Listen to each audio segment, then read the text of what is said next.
E no vídeo de hoje iremos falar sobre ele, sobre a lenda, sobre o lutador imbatível nos anos 80 e 90, o lutador invencível, Rickson Gracie. Ou será que não? Este é o Kimê no canal e eu sou o Sensei Rogério Baltazar.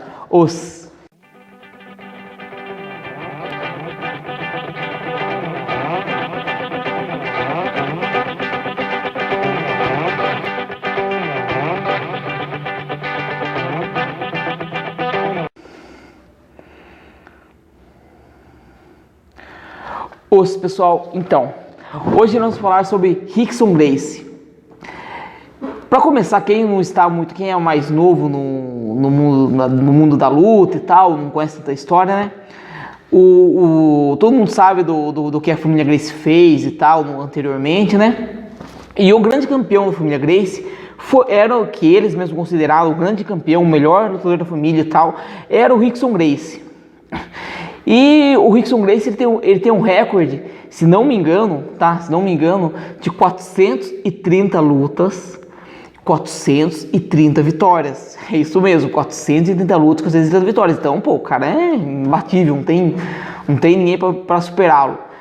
Só que o que ocorreu, eu lembro que eu vivenciei parte disso, né, acompanhando na mídia na época, e algumas coisas nem tanto, né?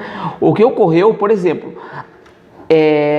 eu pessoalmente, eu nunca vi nenhum grande lutador que tenha lutado com o Rickson Gracie, nenhum grande lutador de renome e tal, nessas 430 lutas, nenhum grande lutador.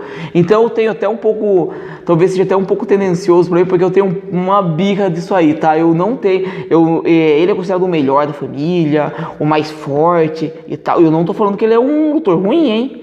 E também estou analisando aqui, estou falando aqui do Rickson Gracie, lutador de MMA, antigamente vale tudo, tá? Não do Rickson Gracie, lutador de jiu-jitsu, porque eu não tenho nem mínima capacidade para avaliar isso, não conheço como ele é como lutador de jiu-jitsu, tecnicamente eu não sei, tá? Tô falando como lutador de MMA, que anteriormente era vale tudo.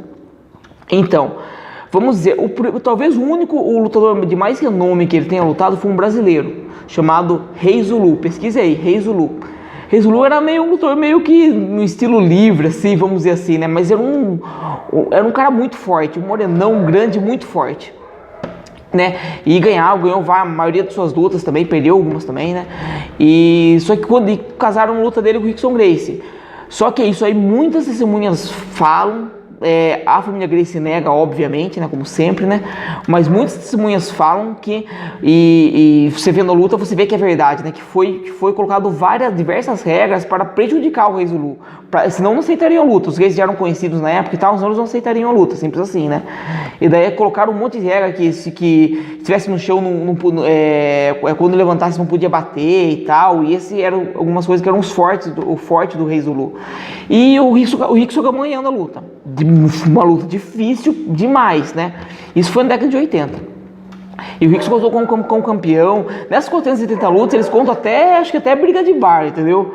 E, enfim, né? Essas 430 lutas, como disse, não tem um lutador de alto nome. Na década de 90, surgiu, e até no final de 80, aqui no Brasil, ficou conhecido, né? Surgiu um lutador que eu admiro muito, sou muito fã, que é o Marco Ruas.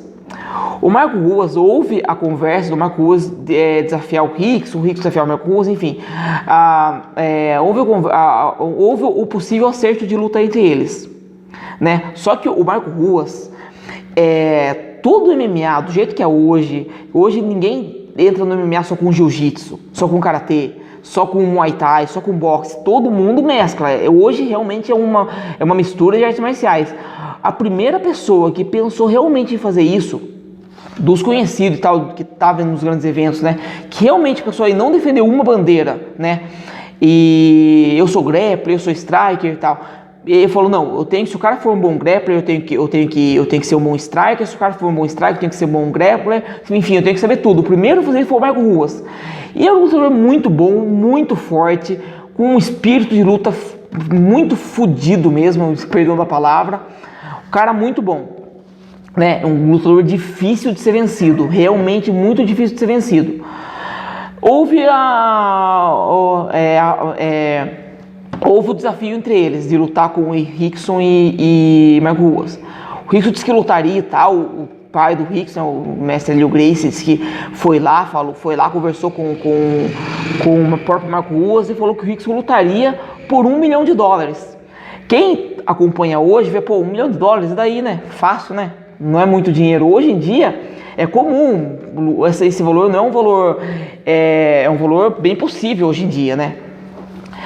Só que na época não. Na época, para quem não vivenciou aquela época, para vocês terem uma noção, no UFC, o UFC que o Royce ganhou, que, né, os primeiros UFC que o Marco Ruas ganhou e tal, para você ganhar, para você ser campeão, não a bolsa para lutar, para você ser campeão do UFC, por exemplo, na época, você ganhava, acho que se não me engano, se não me falha a memória, $65 mil. Para você fazer 3 lutas na noite, ganhar as 3 lutas, a bolsa para você subir e lutar, era, se tinha bolsa, às vezes nem tinha. Se tinha bolsa, era coisa no máximo para os lutadores assim, top de linha, coisa de $10 mil, entendeu? Não é igual hoje que os mais desconhecidos ganham essa bolsa no UFC, entendeu? Ali eram os mais conhecidos que ganhavam uma bolsa mais ou menos assim. E eu nem tenho certeza de quanto era essa bolsa ainda, mas para ser campeão do torneio, você ganhava $50 mil. No Pride também não era diferente. O Noca 1, que é uma luta de trocação, mas ficou muito famosa na década de 90 e era muito rentável, então era a que mais pagava na época, até na verdade. Para você ser campeão do K1 Grand Prix, tinha que ter sido campeão de outros torneios para ser campeão do K1 Grand Prix, para você levar um cheque de $150 mil para casa. Tem que, tipo, literalmente se arrebentar, né, com várias lutas e tal. Não é igual hoje, você faz uma luta e ganha $milhões, os principais lutadores, né? Seria a mesma coisa, trazendo para o dia de hoje, vamos fazer um dia de hoje. O que o Rickson fez na época lá. A família Gracie fez com o Rickson na época, né, que exigiu $1 milhão para ele lutar com o Marco Ruas. Seria o mesmo que trazesse nos dias de hoje, fizesse assim. Por exemplo, o Khabib foi a maior bolsa da história do MMA agora recentemente, né? $6 milhões. Superou a anterior, que era da Honda, e do Conor McGregor, com $3 milhões cada um. A maior bolsa da história do MMA é do Khabib Nurmagomedov. Estão querendo casar uma luta do Saint-Pierre, que é uma lenda do esporte, e ainda está com idade suficiente para lutar, né? Se aposentou, mas já voltou, se aposentou de novo, né? Enfim, estão querendo trazer ele de volta de novo, e ele disse que aceita, que por um bom valor aceita essa luta, né? E eu acredito que essa luta possa acontecer mesmo, né? Mas seria o mesmo, o que seria um bom valor para essa luta? Pô, pro Saint-Pierre, acho que até um valor plausível nos dias de hoje, $10 milhões. 8, 10 milhões, é um valor plausível, né? Que, né, o Khabib ganhou 6 milhões agora, né? Essa luta vai ser uma luta que vai ter bem mais notoriedade e tal, contra o Saint-Pierre, né? É uma luta que dará um retorno assim. Agora, se o Saint-Pierre, mesmo com toda a fama dele e tal, ele chega e fala pro Dana White lá, olha, eu luto por uma bolsa de $100 milhões. A luta não vai acontecer. A luta não vai acontecer. Entendeu? Por quê? Porque é uma bolsa que não dá, pro MMA hoje não dá, uma bolsa que não se paga isso, entendeu? Hoje, então se o Saint-Pierre não quiser lutar e não falar que não quer lutar, ele pega e fala assim, pô, eu quero uma luta, eu quero uma bolsa de $100 milhões, pronto. Foi o que o Rickson fez, pediu uma bolsa de $1 milhão. Numa época em que se pagava bolsa para os principais lutadores de $10 mil.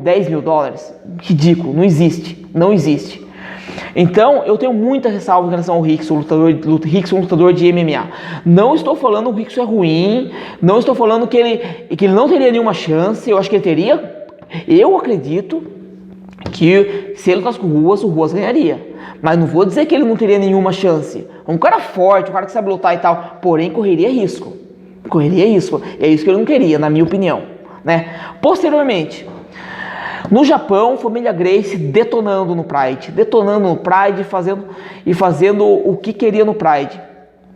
Eis que surge um japonês chamado Kazushi Sakuraba, vindo do Pro Wrestling. Pro Wrestling, pra quem não sabe, é o telecat é o que seria o telecat aqui, né? Só que ele é geralmente há muitas pessoas que fazem o Pro Wrestling, né? Fazem o telecat, o WWE, que é o mais famoso e tal. Muitas pessoas lutam de verdade. Tem o Brock Lesnar, é um exemplo disso, né? Foi campeão no wrestling e tal, né? O wrestling universitário. Tem um backroad bom, né? Em alguma luta, né? E o Sakuraba também, ele era um excelente lutador, né? E ele arrasou com a família Gracie inteira, ele bateu em todo mundo literalmente, principalmente no Royce. O Royce Gracie é um cara que eu gosto muito, porque o Royce ele sempre colocou a cara dele a tapa, ao contrário do Rickson. Ele sempre colocou, desde o UFC, claro, no UFC eles falaram que queriam colocar o Royce porque ele era mais mago, para mostrar o poder do jiu-jitsu e tal, né? Só que, sempre ele colocou a cara a tapa. No Pride ele foi lá e colocou a cara dele a tapa. Então ele é um cara que sempre... Que foi um cara destemido, na minha opinião, da família Gracie. Ele foi lá, lutou contra o Kazuya Sakuraba, depois do Kazuya Sakuraba bater no Ryan Gracie, bater mesmo, tá? Bater no Renzo Gracie, acabou com todo mundo, acabou com os agregados da família Gracie, vamos dizer assim, né? Com o Vitor Belfort, contra o Vitor, ele bateu no Vitor como um gol bate em criança, pelo amor de Deus. Bateu muito no Vitor Belfort. O Vitor Belfort no auge da juventude, forte, apanhou muito. O Rickson viu a família dele inteira apanhar. Ele viu o Kazuya Sakuraba chamado de The Grace Hunter, ou seja, o caçador dos Gracie. Faltava um Gracie para ele lutar. Que Gracie faltava para ele lutar? Rickson Gracie. O Pride era o maior evento da época, o evento que mais pagava e tal. E o Rickson não quis porque falou que já estava com compromisso no Shotô. Nem tava, ele podia sair a hora que ele quisesse e lutar com o Sakuraba a hora que ele quisesse. Podia fazer uma luta casada entre Shotô e Pride que eles aceitariam. Ele não queria porque ele poderia, como eu vou dizer contra o Marco Ruas, contra o Rickson contra o Sakuraba. O Rickson poderia vencer? Poderia. Ele é um cara, como eu disse, ele é um cara forte, ele é um cara bom. Ele poderia vencer. Mas ele não quer arriscar, ele não queria arriscar. E passou batido. Posteriormente, anos depois, o Royce lutou com o Sakuraba de novo e ganhou, né? Mas aí o Sakuraba já estava em outra época já, né? Não estava já mais no auge, então, né? Enfim, né? Mas o Royce foi lá, lutou de novo, né? Royce, como disse, ele é um cara muito destemido, né? E sempre provou isso. Né, apanhou, quando lutou contra o Sakuraba, o Sakuraba fez coisa, brincou com o Royce no chão. Então, é questão, o Rickson é lutador imbatível? O Rickson é o lutador imbatível que a família Gracie quer apostar ou é marketing? Na minha opinião, vou dar a minha opinião quando fica em cima do muro mesmo, a minha opinião é marketing. E eu não estou dizendo que ele não é um lutador ruim, de novo, é um excelente lutador, forte. Tá, eu lembro de uma luta dele que ele arrebentou o cara tinha 60 quilos, ele 100, né, enfim, né.